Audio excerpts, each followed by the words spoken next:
Егер жыландар түгел жойылып кетсе не болады?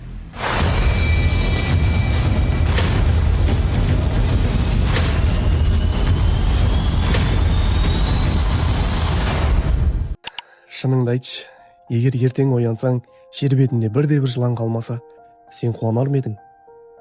Меніңше адамдардың 90%-ы «О, күшті ғой, енді ешкімді жылан шақпайды, балалар қауіпсіз болады» деп қуанар еді.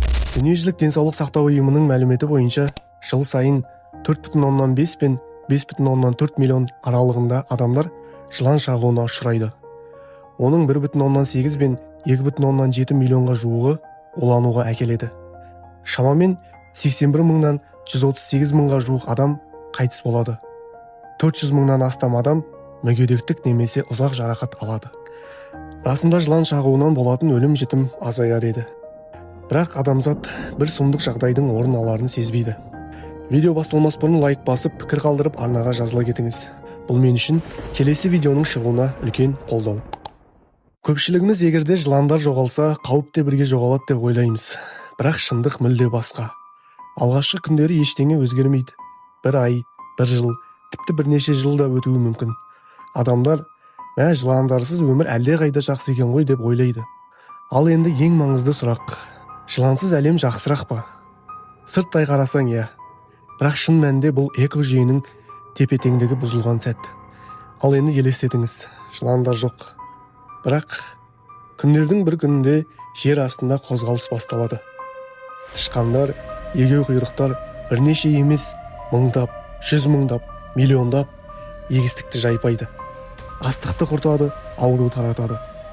Адамдар не істейді? Адамдар у қолданады. Бірақ ол у топыраққа кетеді, суға араласады және қайтадан адамға оралады.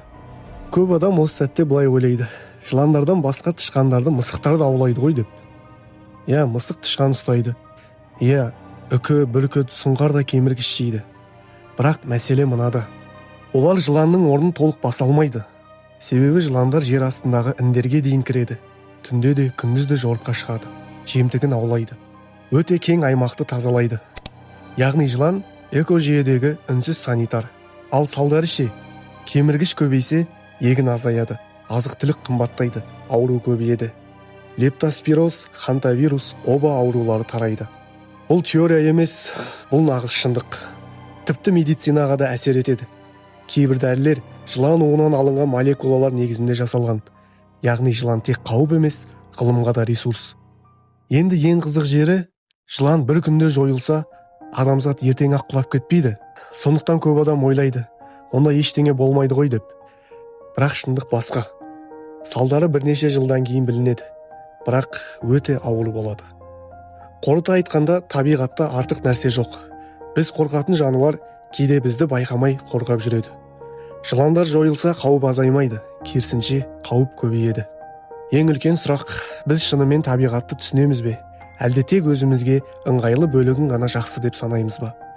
Өз ойыңызды жаза кетіңіз.